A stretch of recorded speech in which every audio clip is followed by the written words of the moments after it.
तो मूवी शुरू होती है बहुत ही मिस्टीरियस सीन को दिखाते हुए कि एक कंटेनर जैसा ट्रक एक रोड से गुजर रहा है। हमें ये तो नहीं दिखाया जाता कि उसके अंदर क्या है, लेकिन इतना जरूर हम जान पाते हैं कि उसमें कोई बहुत जरूरी चीज है, क्योंकि उसके साथ उन लोगों ने बहुत ज्यादा सिक्योरिटी भेजी है। इनफैक्ट ये कंटेनर आर्मी का ही होता है और उसके साथ सिक्योरिटी भी उनकी। लेकिन उसी रोड पर एक और कार होती है जिसमें एक न्यूली वेड कपल होता है। उन लोगों की गाड़ी पता नहीं कैसे उस ट्रक के साथ टकरा जाती है और इस वजह से बहुत बड़ा ब्लास्ट होता है। जिस कंटेनर को काफी ध्यान से उस ट्रक के साथ बांधा गया था वो हो गया था अब सेपरेट और वो खुल जाता है, और जो चीज उसमें से बाहर आती है वो हम सब देख के हैरान रह जाते हैं, क्योंकि वो कोई चीज नहीं, वो एक जीता जागता ज़ॉम्बी था। ये ज़ॉम्बी कुछ ज्यादा ही स्ट्रॉन्ग और फास्ट लग रहा था कि बाहर निकलते ही कुछ नहीं देखता, सारे सोल्जर्स को मार डालता है। अब जनाब उसी आर्मी में से ये 2 सोल्जर्स को मारता तो नहीं है, लेकिन उन्हें भी काट कर इन्फेक्टेड कर देता है। अब बन जाते हैं वो दोनों सोल्जर्स भी ज़ॉम्बीज। ये तीनों अब एक साथ हो जाते हैं। अब इन ज़ॉम्बीज में खास बात ये थी कि ये डम्ब नहीं थे, इनमें काफी अकल थी। तो ये लोग प्लान करते हैं कि हम लास वेगास जाएंगे, क्योंकि इनका प्लान था कि ये लोग वहाँ के लोगों को इन्फेक्टेड करके अपने जैसा बनाते हैं और अपनी एक पूरी आर्मी तैयार करें। और ये थे मूवी के कुछ स्टार्टिंग सीन्स।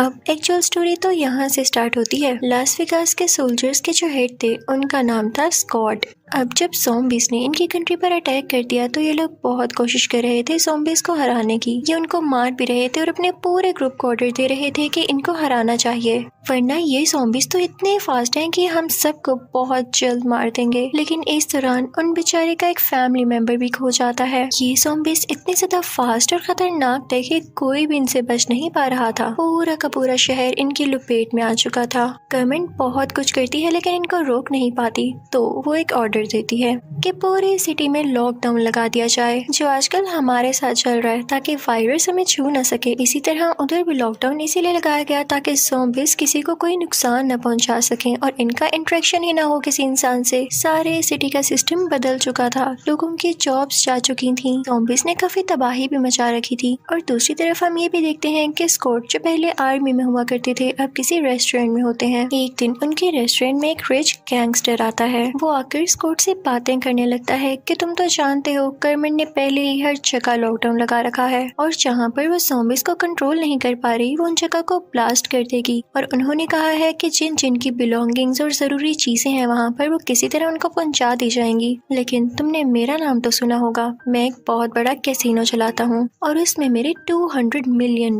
हैं। अब हम सब जानते हैं कि कैसीनो में इतने ज्यादा पैसे रखना या इतनी ज्यादा डीलिंग्स करना तो गलत बात है ना। तो वो गैंगस्टर गवर्नमेंट से इस चीज की हेल्प नहीं ले सकता था, इसलिए वो तरीके ढूंढ रहा था कि वो किसी से कहकर अपने पैसे सेव कर ले ताकि वो उन ब्लास्ट में जाया ना हो जाए। तो वो स्कॉट को ऑफर करता है कि अगर तुम मेरे लिए मेरे ही कैसीनो से वो पैसे वापस ले आओ तो मैं तुम्हें भी $50 मिलियन दूंगा।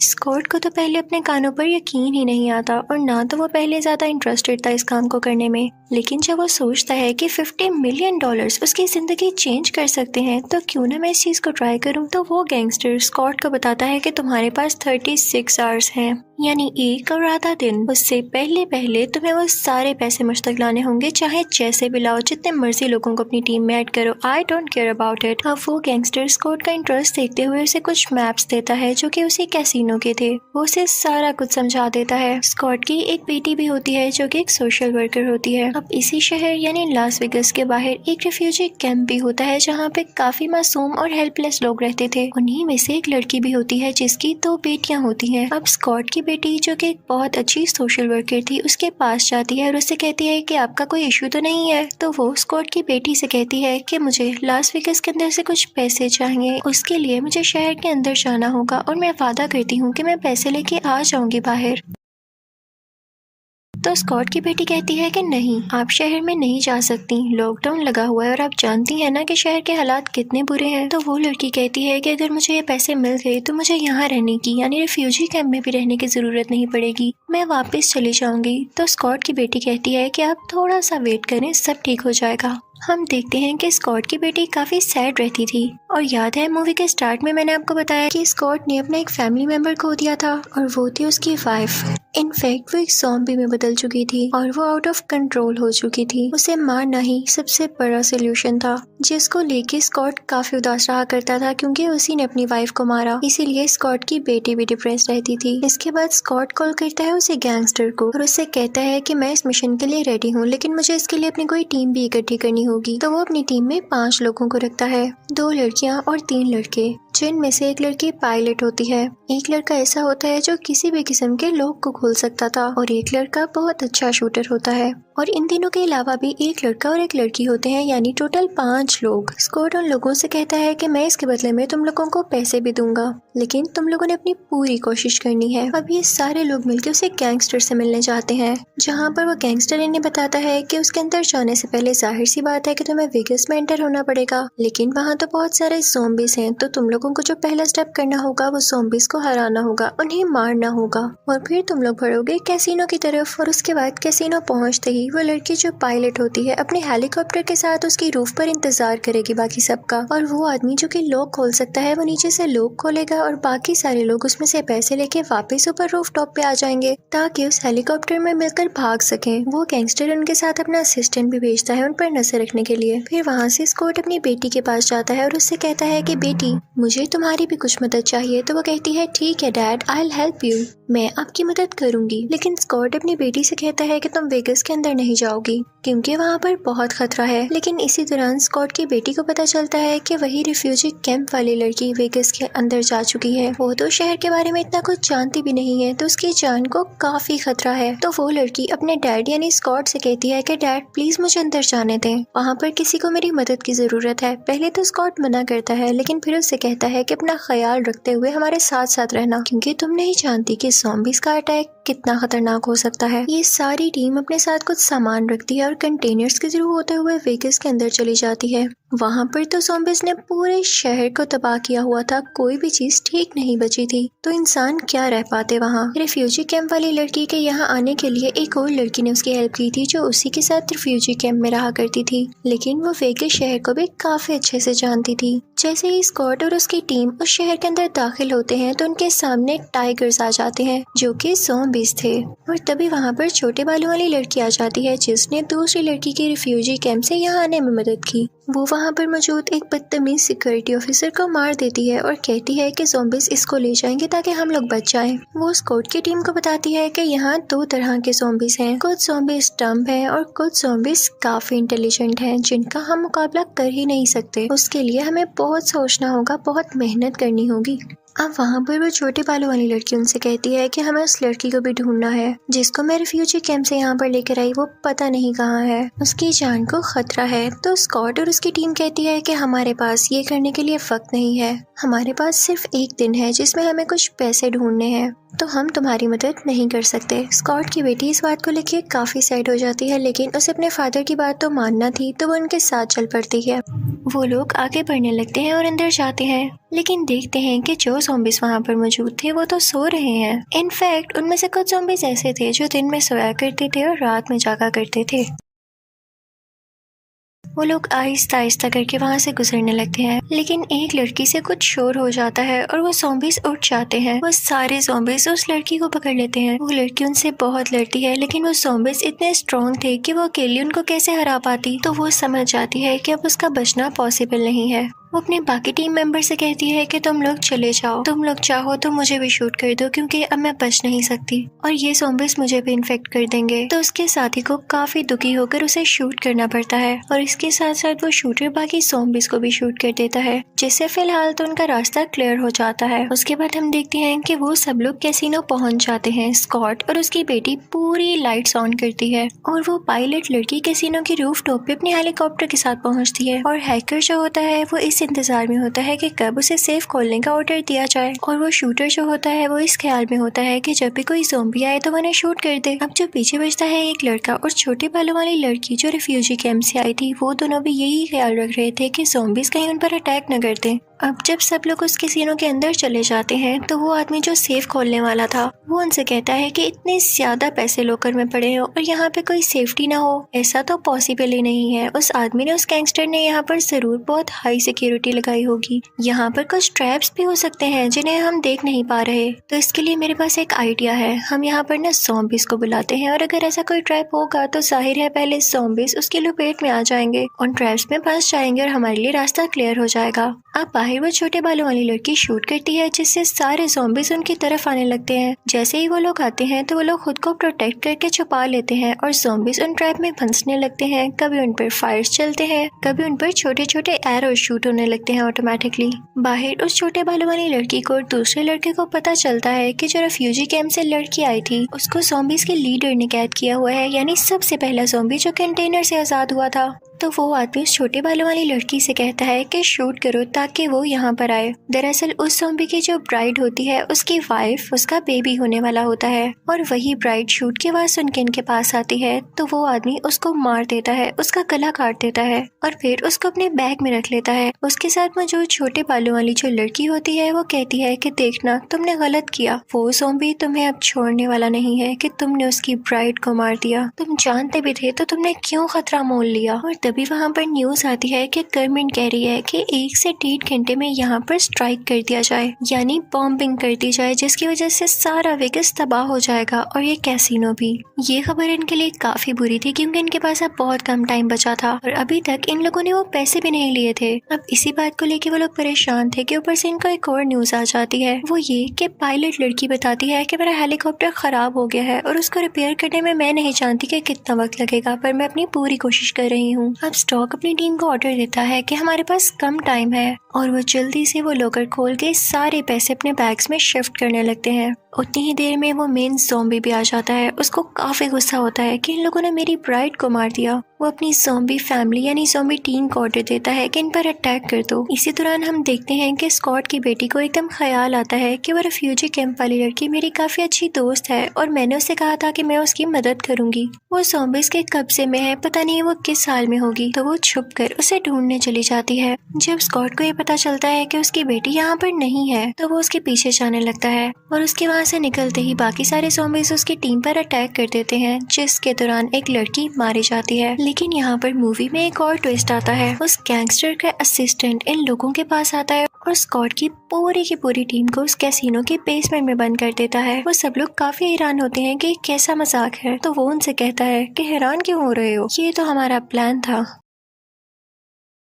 तुम्हें कभी भी गैंगस्टर से अच्छे की उम्मीद हो सकती है क्या? मेरे बॉस को तो पैसे चाहिए थे ही नहीं, उसे चाहिए था सिर्फ और सिर्फ उस ज़ॉम्बी की ब्राइड का सर, क्योंकि उससे वो पूरे ज़ॉम्बीज को कंट्रोल कर सकते हैं और अगर वो पूरे ज़ॉम्बीज को कंट्रोल कर लें तो फिर उन्हें तुम लोगों की क्या जरूरत है, पागल लोग। और ये कहकर वो बाहर चला जाता है। वो उस आदमी से उसका बैग लेता है ये समझते हुए कि इसके अंदर ज़ॉम्बी की ब्राइड का सर है, लेकिन जब वो बैग खोल के देखता है तो उसमें किसी का सर नहीं होता बल्कि मनी काउंटर मशीन होती है। उसे काफी गुस्सा आता है, वो अपने हवास खो बैठता है, वो अपनी सेंसेस में नहीं रहता और इसी वजह से वहाँ पर एक टाइगर आकर उसे बहुत बुरी तरह से मार डालता है। फिर उसके बाद वो छोटे बालों वाली लड़की कोई जगह ढूंढती है बाहर निकलने के लिए और वो सबको अपने साथ बाहर ले आती है। लेकिन जैसे ही वो लोग बाहर आते हैं तो उनका इनकाउंटर होता है ज़ॉम्बीज के साथ। काफी ज्यादा ज़ॉम्बीज उनके सामने आ जाते हैं उन पर अटैक करने के लिए और वो शूटर लड़के को पकड़ लेते हैं। तो वो लड़का समझता है कि बस अब मेरा वक्त भी आ चुका है, मैं इनसे बचकर कहीं नहीं जा सकता। तो वो बाकी सबसे कहता है कि मुझे शूट कर दो और इसके साथ इन बाकी ज़ॉम्बीज को भी जो अभी सिर्फ मेरे इर्द गिर्द हैं और तुम लोगों के पास ये अच्छा मौका है इन सबको मारने का। दरअसल उस बेचारे ने भी उसी लड़की की तरह कुर्बानी दी होती है, सेक्रीफाइस किया होता है। अब स्कॉट की टीम को उसको पूरे ज़ॉम्बीज के साथ मारना पड़ता है, जिससे वो सब लोग काफी सैड हो जाते हैं। दूसरी तरफ हम देखते हैं कि स्कॉट की बेटी अभी भी उसी रिफ्यूजी कैंप वाली लड़की को ढूंढ रही होती है, लेकिन तभी उसके सामने वही सिक्योरिटी ऑफिसर आ जाता है जिसे रिफ्यूजी कैंप वाली दूसरी लड़की ने मारा था। लेकिन वो आदमी अब खुद एक ज़ॉम्बी बन चुका था, बहुत खतरनाक वाला। वो सब जाते हैं रूफ टॉप की तरफ, स्कॉट भी और वो छोटे बालों वाली लड़की भी। तभी वहाँ पर वो ज़ॉम्बी लीडर भी आ जाता है, यानी सबसे पहला ज़ॉम्बी। तो वो छोटे बालों वाली लड़की उससे कहती है कि पीछे हट जाओ और साथ ही वो उसकी ब्राइड का सर भी निकालती है किसी दूसरे बैग से जो उसने छुपा रखा था।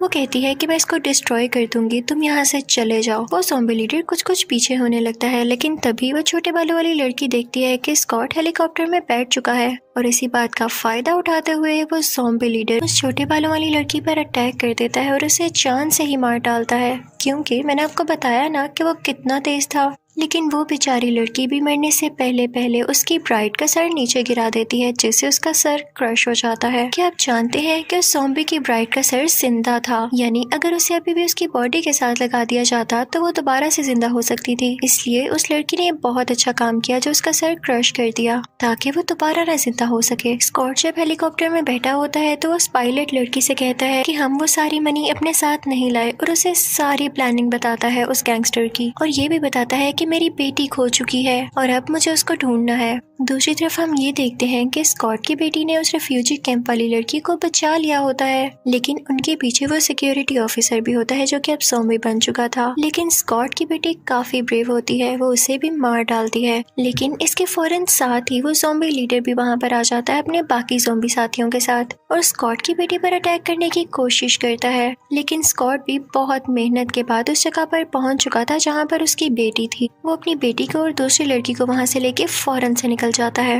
ये सारे लोग जल्दी से रूफ टॉप पे भाग कर आते हैं ताकि हेलीकॉप्टर में बैठ के वहाँ से भाग सकें, लेकिन वो तेज ज़ॉम्बी यानी ज़ॉम्बी लीडर भी उनके पीछे पीछे आने लगता है और वो साहिब तो हेलीकॉप्टर के अंदर ही जंप लगा देते हैं और अब फाइट होने लगती है स्कॉट की और इसी ज़ॉम्बी की। ये दोनों बहुत लड़ते हैं और इसी दौरान वो ज़ॉम्बी स्कॉट को काट लेता है, लेकिन फिर भी स्कॉट हिम्मत करते हुए उसे शूट कर देता है, जिससे वो ज़ॉम्बी लीडर हमेशा के लिए मारा जाता है। लेकिन बैड लक ये था कि अब एयर स्ट्राइक्स होने में, बॉम्ब्स एक्सप्लोड होने में सिर्फ और सिर्फ 5 मिनट बाकी थे। इन लोगों को फौरन उस जगह से निकलना था, लेकिन इस लड़ाई के दौरान उस फीमेल पायलट को भी गोली लग चुकी थी। स्टिल वो बहुत मुश्किल से जहाज उड़ाती है और वहाँ से जैसे ही लोग निकलते हैं तो फौरन से ब्लास्ट शुरू हो जाते हैं। लेकिन इस एयर स्ट्राइक की वजह से उनके हेलीकॉप्टर को भी काफी नुकसान पहुँचता है। इसमें तो वो बेचारी फीमेल पायलट भी मारी जाती है, वो रेफ्यूजी कैंप वाली लड़की भी, और बेचारा स्कॉट काफी ज्यादा जख्मी होता है। इस हमले में स्कॉट की बेटी बच चुकी थी। वो अपने डैड के पास आती है और उसे कहती है कि आई एम सॉरी, मैंने आज तक कभी आपकी बात नहीं मानी, हमेशा आपकी बात टाली, आपसे नफरत की कि आपने मेरी मॉम को मार दिया, लेकिन आप भी अपनी जगह सही थे, क्या आप प्लीज मुझे माफ कर सकते हैं। तो स्कॉट कहता है कि मेरी बेटी, तुम कैसी बातें कर रही हो, तुम अपना ख्याल रखना बस, तुम जानती हो कि मैंने वहाँ से कुछ पैसे चुरा लिए थे कि मैं तुम्हें दूंगा, मेरे पास तो और कोई नहीं रहा, तो ये मेरे भी किस काम के। इसी के साथ स्कॉट अपनी बेटी को कुछ पैसे देता है। इसी के साथ स्कॉट बेचारे को कुछ होने लगता है क्योंकि उसे उस ज़ॉम्बी ने जो काट लिया था। वो अपनी बेटी से कहता है कि मेरी बेटी, मुझे शूट कर दो, कहीं मेरी वजह से किसी को कोई नुकसान न पहुंचे। तो उसकी बेटी रोते रोते अपने फादर को शूट कर देती है क्योंकि उसे ऐसा करना पड़ा था।